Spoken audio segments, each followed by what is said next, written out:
What happened to this channel?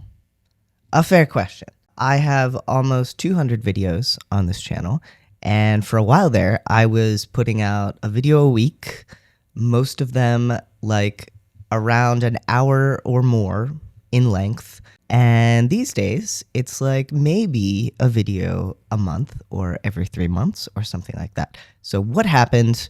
Where are we going? What's going on? Who am I? Where am I?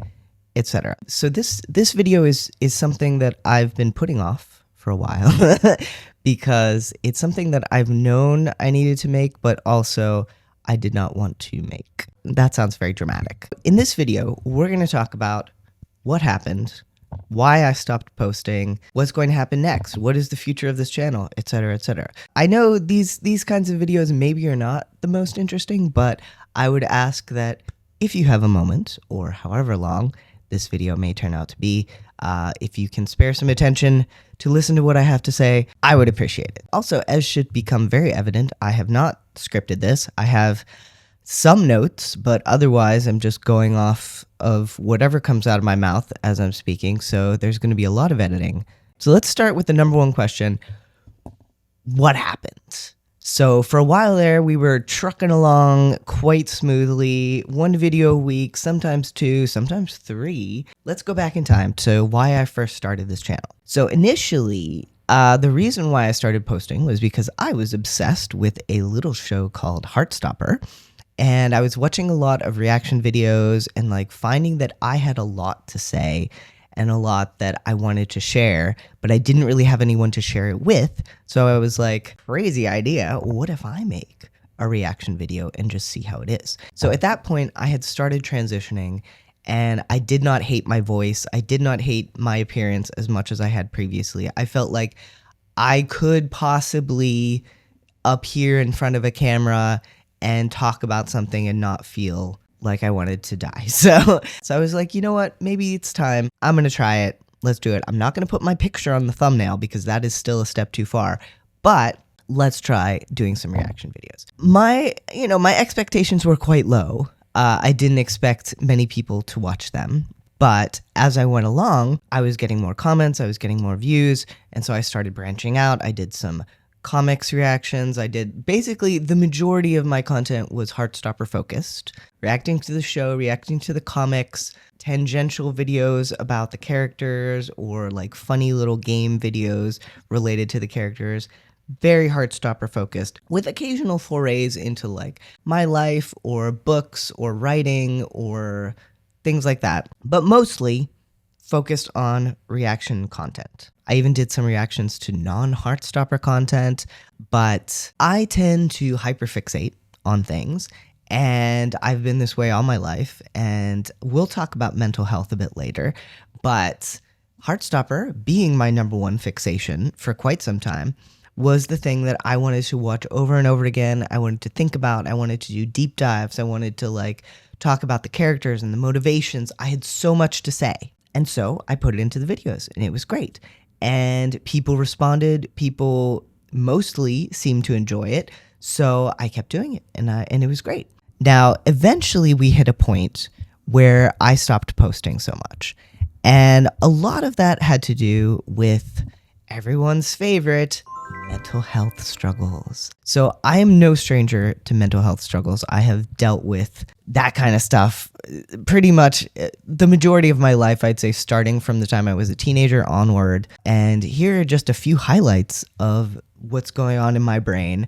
Anxiety, generalized anxiety, social anxiety, panic disorder, depression, OCD, some undiagnosed but very likely things like mild to moderate ADHD, mild to moderate autism, etc., etc., etc. There's a lot going on in my brain at any given time. And add to this external factors like the world and the general everything that is going on, and also some things in my personal life, which I will touch on later. And this year has not been a good one for me creatively. Like I would say starting last year, around election time, shocking, Yeah, my mental health took a huge dive, as did a lot of ours. But for me, as someone who, at that time, I was living in a very small, claustrophobic apartment with no natural daylight, I am very affected by seasonal changes. I get seasonal depression. If I don't see the sun for a day or two, I start to just plummet emotionally and mentally. So, like, my environment was not helping. I was in a very dark place. Also, my cat had just died. My old cat Benny had just died.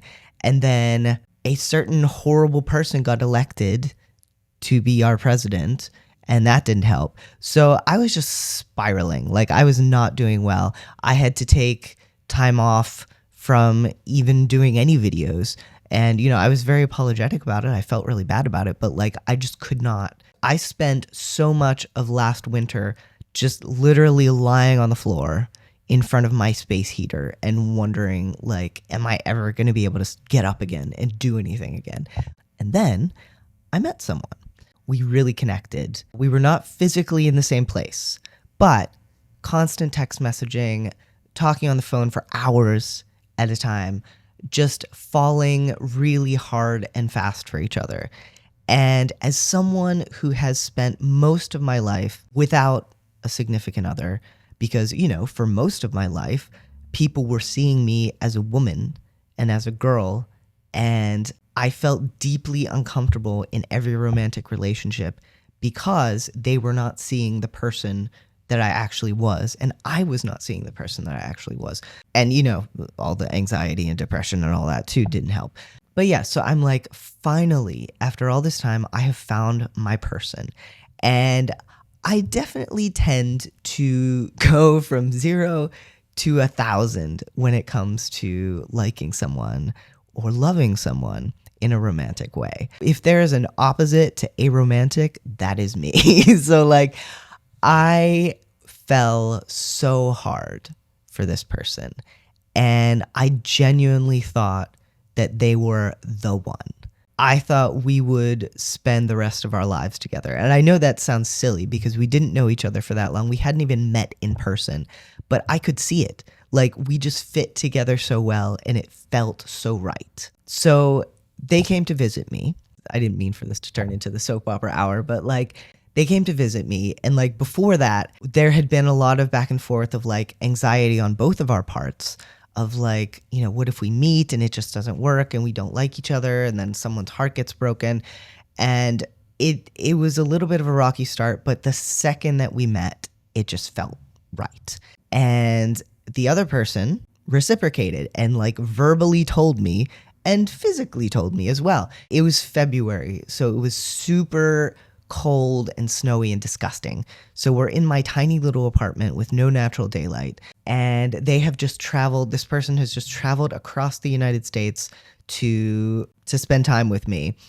And we had the best 2 days that I have ever had. It was so good and felt so right. And it was right before Valentine's Day. So the person was like, "Hey, do you want to go out and do something for Valentine's Day tomorrow?" And I was like, "Yeah, that sounds wonderful." So the next day, this is really not what I meant to focus on, but here we are. So the next day we went out, and they were acting kind of different from the morning onward. And like, they had not been feeling well. Like, they got sick right before coming to visit me, which in retrospect, I think was probably, at the time they thought it was food poisoning. I suspect it was more emotionally motivated because of the fear and just, the general hugeness of what we were doing. We had been very physical, like hugging and kissing and things like that prior to that. But on that morning, they were like, I don't really feel like doing that right now, if that's okay. I was like, that's totally fine. Thank you for telling me. I want to know when you're not feeling like, when you're not feeling it and you want me to back off. Because at that point, I was trusting that it was a temporary thing. Because like, basically, I fall really hard for people, and I can like visualize our entire lives together in about 0.2 seconds. But I also am a realist to the extent that I know the chances of it working out are low. And that is based on my entire life's experience with romance. It never works out for me. And I still wonder, will it ever? I hope it does. But I was very cautious with it. I told myself the whole time, like up to them coming to visit me, and even after they had arrived, this might not work out and it's okay. They might not like you, but it's okay. But when we met, they were so effusive and so like, I am 1000% attracted to you. I'm so in. Let's do this. This is great. I'm planning, like I will end up leaving Chicago, moving to where this person lives, and we will, spend the rest of our lives together. Again, this is what my brain does in these situations. But yeah, on Valentine's Day, they were a little bit aloof, and I was like, that's fine. They're not feeling well. They have jet lag. Also, sometimes you just are not feeling it. Sometimes you just want to have some time to yourself, and that's cool. So off we went, and we went around. I showed them around one of my favorite neighborhoods, and like we went to the bookstore, we had lunch. But after a while, I started to get overwhelmed. I was at the point where I almost had a panic attack in the bookstore because there were so many people packed in there, and it's a very small space, and I have severe claustrophobia and, social anxiety, generalized anxiety, panic disorder, all those other things we talked about. So I had to ask them, like, is it okay if we cut this short and take an Uber back to my place? So they were very understanding. We did that. We went back to my place.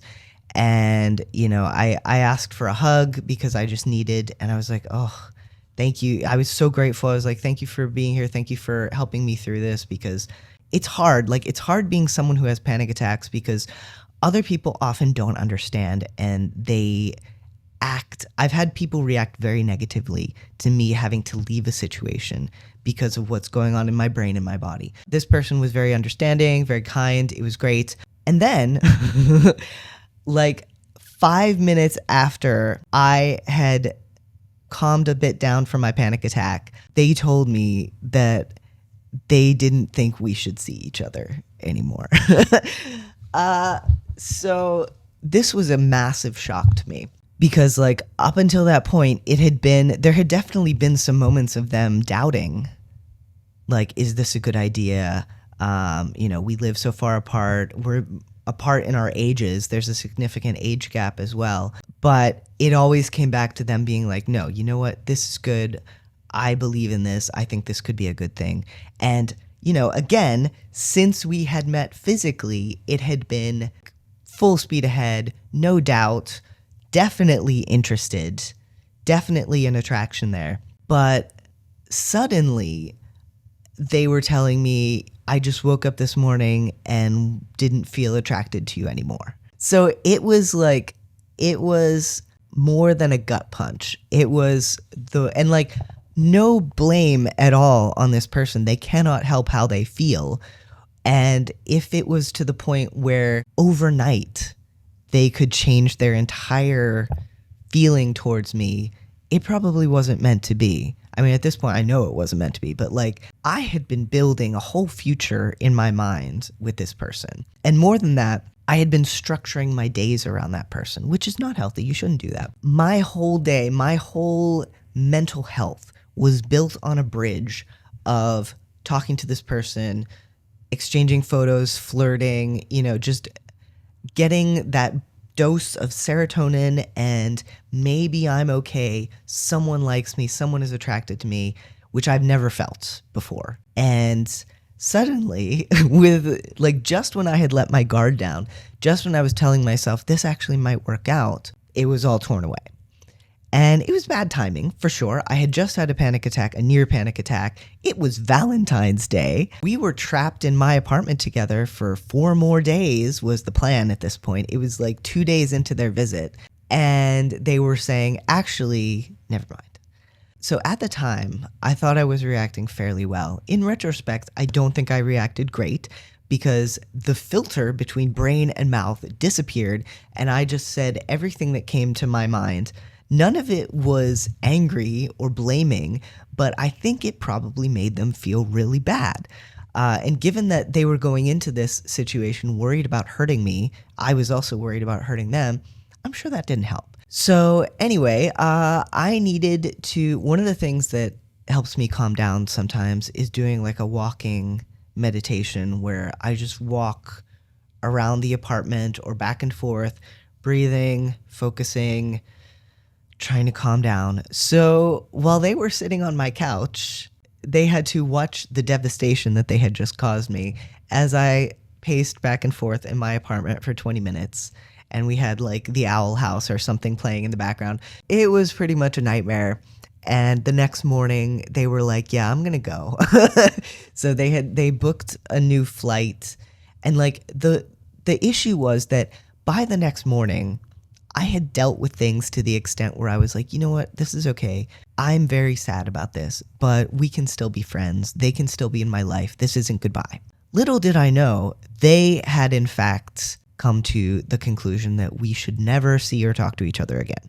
And they didn't tell me this right away, obviously, but there was a point where I was like, I tried to convince them to stay because I was like, I feel like if you leave now and we don't have time to figure out how to be with each other as friends, I'm afraid you're going to go back home and we're never going to see each other again. And there was this long pause, and I could clearly see in their face that that was exactly the plan. But I was still in denial, and they did reassure me verbally eventually. So yeah, so they basically told me like, you know, I'm going to go stay with my parents' friend who lives in Chicago until my flight this evening. Like, they didn't even want to stay another second, which fair enough, but also, again, not great for me as someone who was trying to salvage the shattered remnants of my heart. And like, this person that I have devoted the last 6 months of my life to might not be leaving forever because there's something wrong with me. So they left. I had a nice cry because it wasn't nice, but I had a cry. And they had told me before they left that they needed a little bit of space. And I was like, that's totally fine. I get it. I asked them to text me when they got home, like when they traveled via plane back to their home, because I wanted to make sure they got home safe. They sent me that message.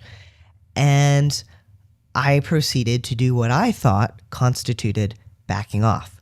Prior to this, every day we texted morning to night.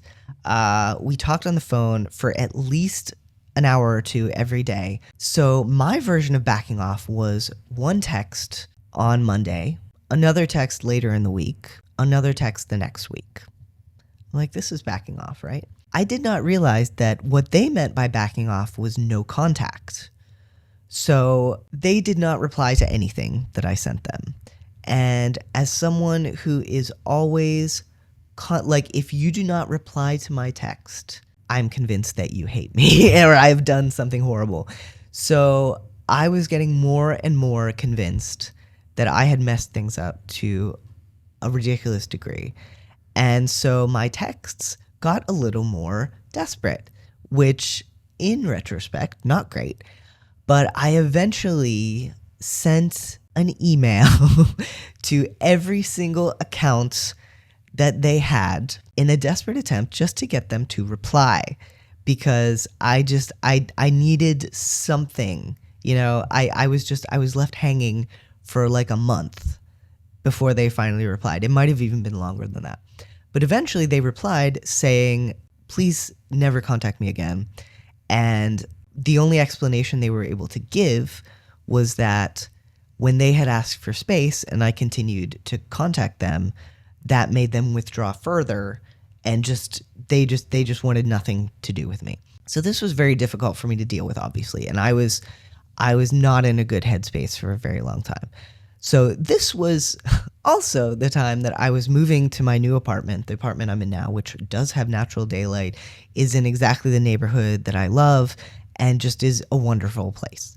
So that was good. At least I wasn't still stuck in the apartment that I was in previously. It was also good because moving to a new apartment, I was out of the space that we had been in together. There was a moment before I moved, like on the last day after all my furniture had been cleared out, when I was doing the final walk-arounds of my old apartment, where I stood in the place where we had kissed for the first time and just cried a little bit. And then I left.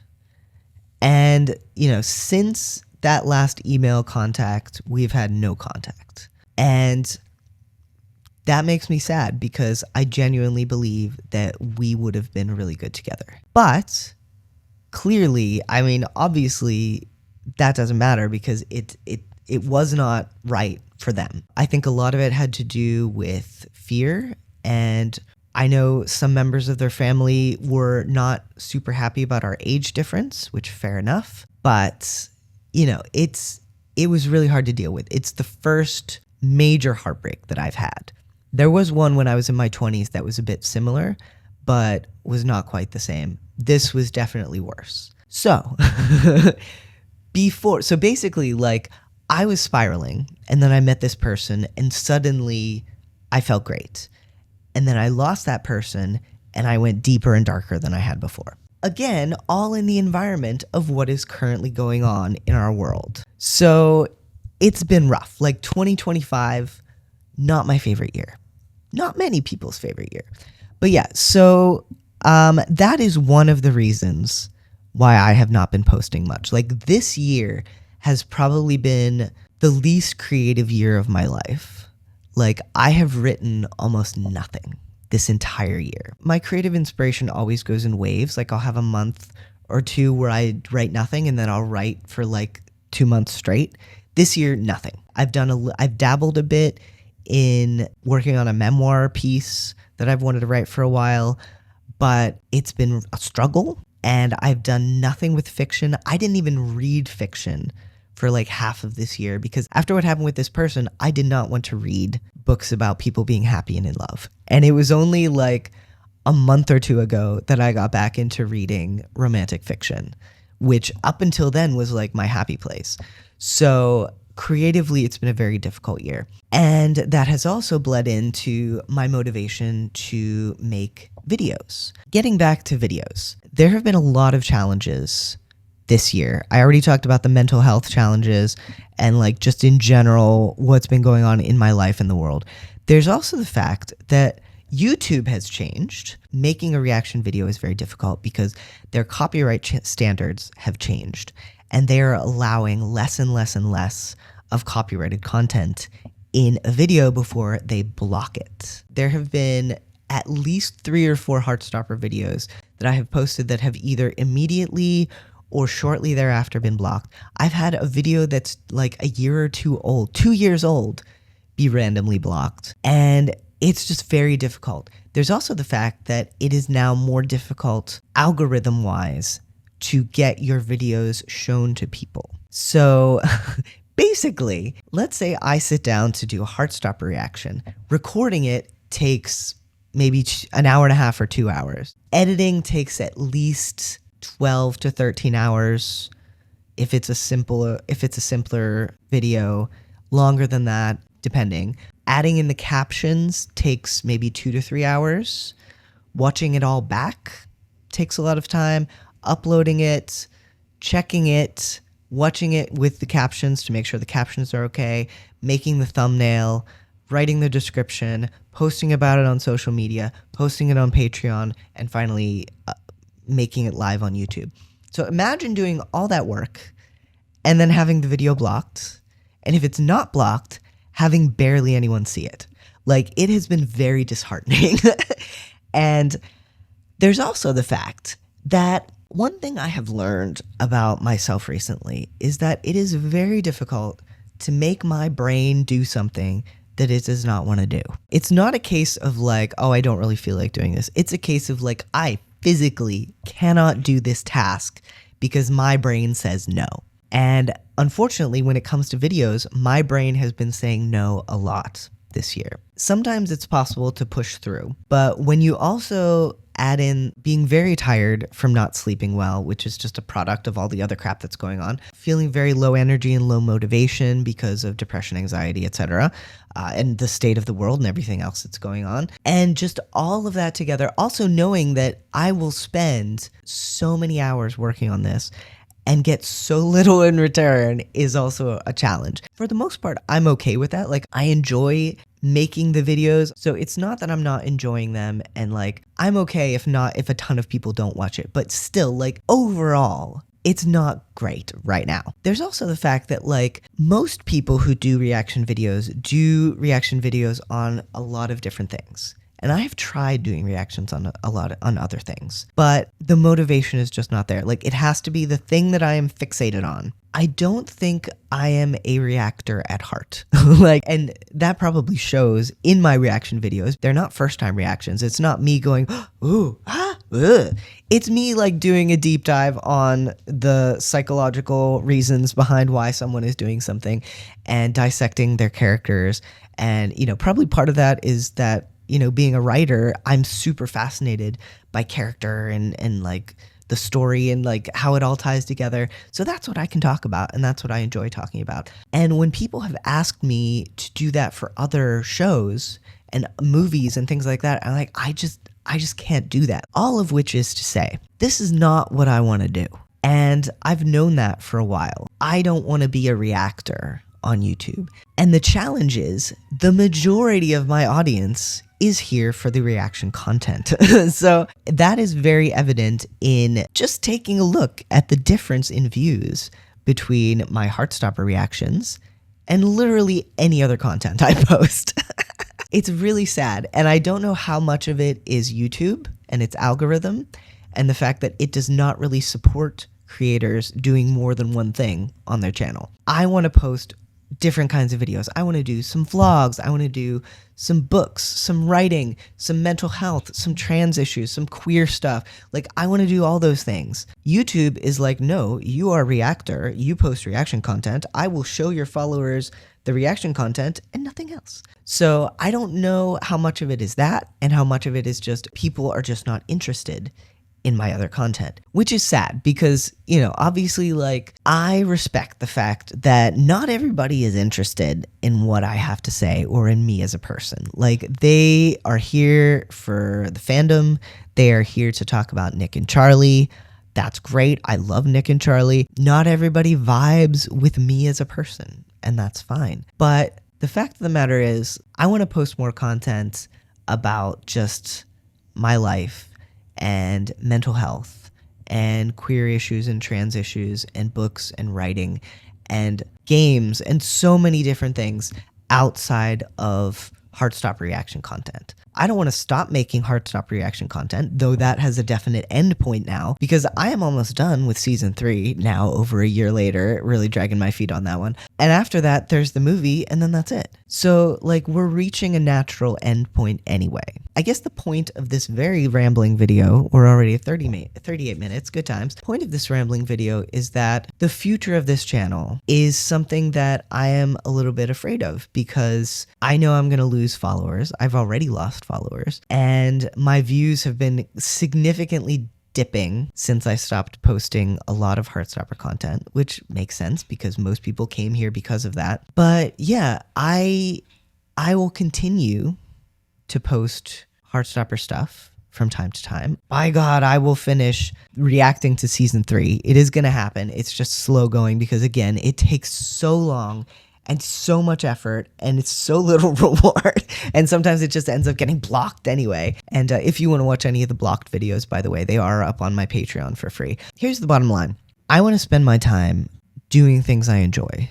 And I want to make videos about things that matter to me, things that might help someone, and things that are just fun and, might make myself or other people feel good. This is a difficult time for a lot of people, and I want my videos to be things that make people feel better or make them feel seen or give them a place to talk or think about things or just have a good time. And part of that is reaction content. Part of that is talking about Heartstopper, which is in itself a source of serotonin. But I also just want to talk about my life, my past, and what I'm going through, and being a queer person, being a trans person. The thing that I have to accept is that not everybody wants to hear about that, and not everybody cares about that. And I have to learn to be okay with that. So yeah, the point of this video is, and it's taken me a long time to get here, and if you're still watching, thank you. Thank you very much. I appreciate it. The point is, going forward on this channel, I want to post more, and it's not going to be reaction content. I will finish Heartstopper. It has always been my intention to do that, and I'm going to do it. but it's going to be slow going. And in the meantime, there's going to be a lot of other content. And I just have to accept that a lot of people aren't going to be into that. And I have to be okay with that. And that's what I'm going to try to do. If you want to support me and my content, here are some things you can do. Watch my videos. Put the notification thing on all so that you are presumably alerted every time I upload a video. Even if you're not interested in the video, click on it and click like. That's all you have to do. You don't have to watch it if you don't want to, but if you want to support me as a creator, click on it, click like. That's all you have to do. If you watch it, that's even better. If you leave a comment, that's way better. If you want to support me financially, you can join the Patreon. There's some good stuff on there. I'm really doing my best to give content to the patrons, but as with everything, my best is kind of a low bar, but you will get daily pictures of my cat Darla, so there is that. Oh, and if you liked my video enough, share it with someone. That's great too. Feel free to share. In conclusion, this is not a reaction channel. I don't think it ever was, but it definitely seemed like it. But it's not, and it's not going to be.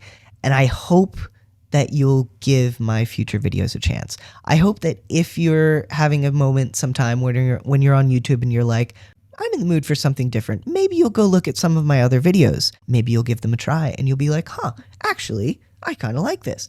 It makes me so sad because there are some videos I've done that I genuinely think are really good, but nobody has watched them because they're not directly related to some fandom, which is very sad. But anyway, for the people who have stuck around, for the people who are on the Patreon, for the people who have supported me mentally, emotionally, financially, thank you so much. I really cannot tell you how grateful I am and how you have helped me over the course of this weird YouTuber experience. I hope you will continue to be here and to watch and to share your thoughts and your lives with me, because that connection is honestly the best thing about this and the only reason to do it. What's the point unless we're making human connections? That's what I started this channel for, and that's what keeps me going. I hope that you have gained something positive from me,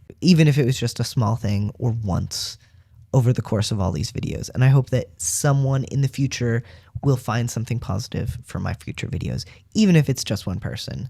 Okay, that's all. Thank you. Yes, that's all. I'll talk to you folks later. Bye.